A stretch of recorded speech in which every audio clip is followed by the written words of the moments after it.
It's not enough to have faith, you must have the right version of your own faith, or risk death, mutilation, and humiliation. So we often find this claim that religion is the root of all evil or some evil. Richard Dawkins, makes that claim very boldly. Religion, root of all evil, ? Was a documentary done. The religion's the root of all warfare, conflict, hatred, all this kind of stuff. I'll give one quick clip of Christopher Hitchens because there's no more articulate, eloquent, and just leaving that anger beneath the surface, but with that controlled, masterful, destructive power of eloquence of Hitchens. But you could go anywhere and find anyone quoting this same idea. Religion's responsible for so much evil, let's get rid of it and make the world a better place. I'm going to disagree with that. But first, let's look at the quote, one of so many there could be, and then we'll come back and discuss why I think it's actually false.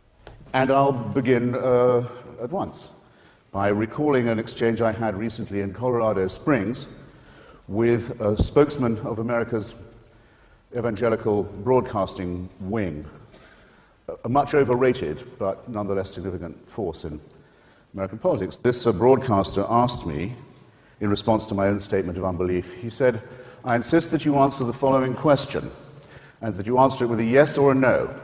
I braced myself. I accepted the challenge unseen. He said, "You are to imagine yourself in a strange city where you've never been before. You are to imagine nightfall coming on and you to be without friends or succor in this town. And you are to ask yourself whether you would feel safer or less safe when you saw a dozen men coming towards you in the dusk, if you were to know that they had recently come from a prayer meeting." You'll see at once it's not a yes-no answer. You can't give a yes-no answer to that, but I accept it anyway. I said, "Very well, I won't give a Sesame Street reply, but just without leaving the letter B, I have been in that situation.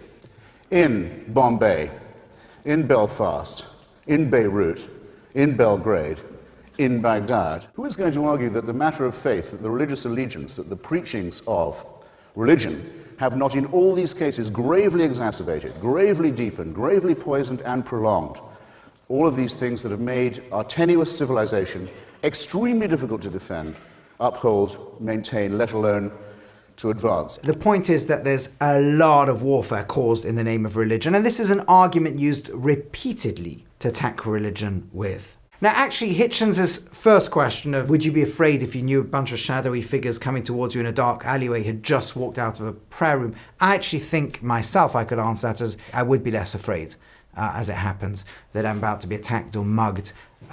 Yeah, I would. That doesn't mean nobody walks out of a prayer room could attack or mug me. Let's even say he'd granted that in that particular circumstance I would be feel a little safer.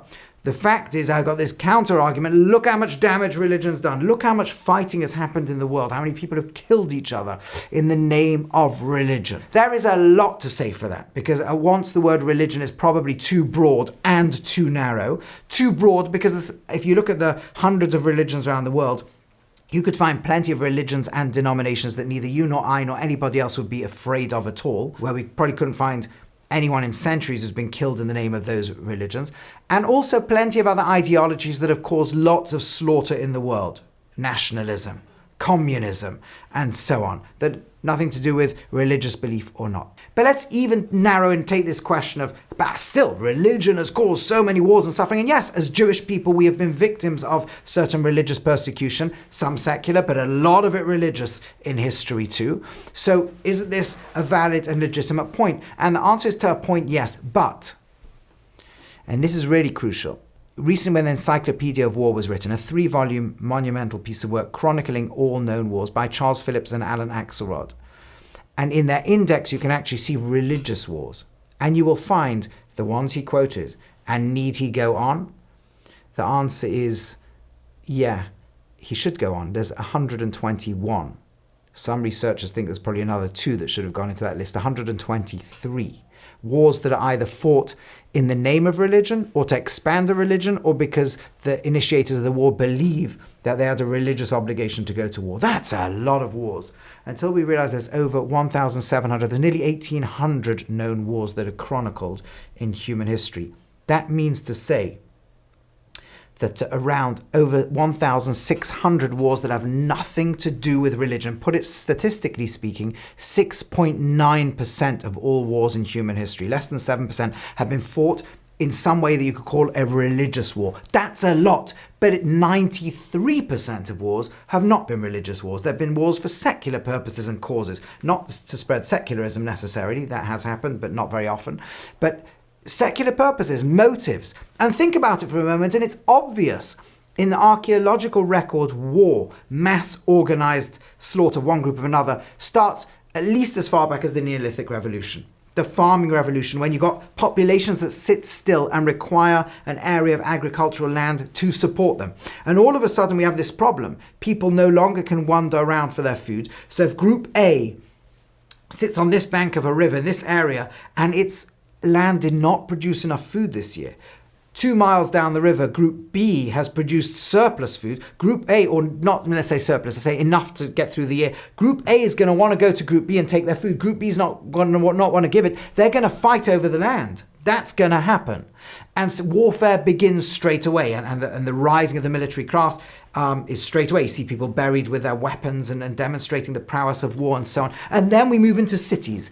And that often is accompanied by violence and violent competition. And then empires, which are exclusively built by warfare. Yes, there can be dynastic marriages once they're built and so on. But warfare plays a central role. The Romans were not advancing because they believed they had a religious obligation to do so. The Babylonians didn't go conquering the world because of that, right? The power, the god, they may invoke them, but they ultimately want more land. They want more power. They want greater wealth. Alexander the Great wants to push his military force. Militarism was associated with greatness, and that's why warfare then moves on. And yes, once religions take over as political forces, with Christianity and Islam, you do start to get the Muslim conquests and then the Crusades, and then within Europe, religious warfare. Yes, you do get an awful lot of religious war. And then the religions lose their power in Europe, and they become secular nationalist states. And now nationalism or political squabbles or local border issues or whatever they are take over in the name of war. Ideologically, nationalism plays a big role in warfare. Communism versus the West. I mean, how many wars were there in the 20th century over communism, which was avowedly atheistic and actually anti-religious? And how much violence was done in the name, and still is being done to this day. Take China, the Uyghurs right now, the suppression of religion. Nowadays, we kind of feel a lot of religious warfare, which is true. A lot of terrorism in particular in our last few decades has been done in the name of religion. But when you look at plenty of conflict that's not, the battle of fighting in Ukraine has nothing to do with religion. Assad was not bombing and slaughtering his people in the name of religion. Some of his enemies were. ISIS was fighting in the name of religion. He wasn't. Yes, there have been religious wars, but in the great span of history, they played a very minor, I shouldn't say zero role. There have been terrible things done in the name of religion. But in the big sweep of history, it's 7% of religious warfare. And when you add up the number of casualties, 2%, 98% have been killed in secular wars. But there's another point here as well, which is that in the ancient world, there was an ideology to be militaristic. You see this perhaps the most in Greece, but you see it everywhere. Like I mentioned, elites buried, the measure of their worth is their military conquests.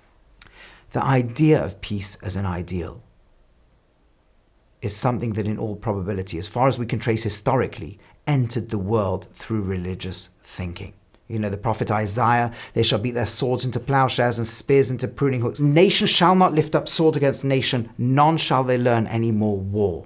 This idea was revolutionary. This wasn't about within the empire I've conquered, let there be peace. This is an ideology that rather than go for the human instinct to align power with right, might and right, and the human instinct that my leader should be powerful and conquer others. No, the conquest we should have is to suppress that drive.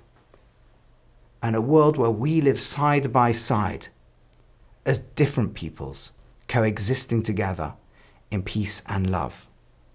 No one will know how much bloodshed did not happen as a result of the values of the ancient prophets of Israel and Judea that spread to the world through other faiths too, and that have changed humanity to what it is today.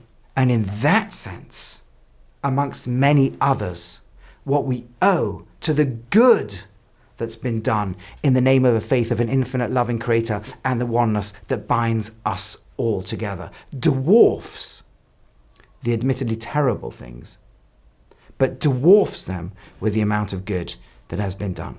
So let me sum up. I've said a lot of things, right? One is, bad things have been done in the name of religion, 100%. You know, as a Jew, I'm not going to pretend that we haven't been persecuted in the name of religion. Of course, terrible things have been done. They're not equally distributed across all religions, certainly, and certainly not across all times. But this idea that most of the bad stuff in the world is because of religion is just not true. And more importantly, when we think of the good and the value changes that religions have brought to the world, it's very hard to weigh that into the equation. But in all probability, the amount of aggregate violence has been massively diminished because of those who believe in an infinite loving creator, or an infinite something that binds us all and makes us all one. And at least that's my thoughts. Feel free to put in your comments, criticisms, agreements and disagreements in the comments below. Thanks for listening. Hi everyone, thanks so much for watching. If you enjoyed what you saw, please click on the like and subscribe and hit the notification button below. Thanks so much.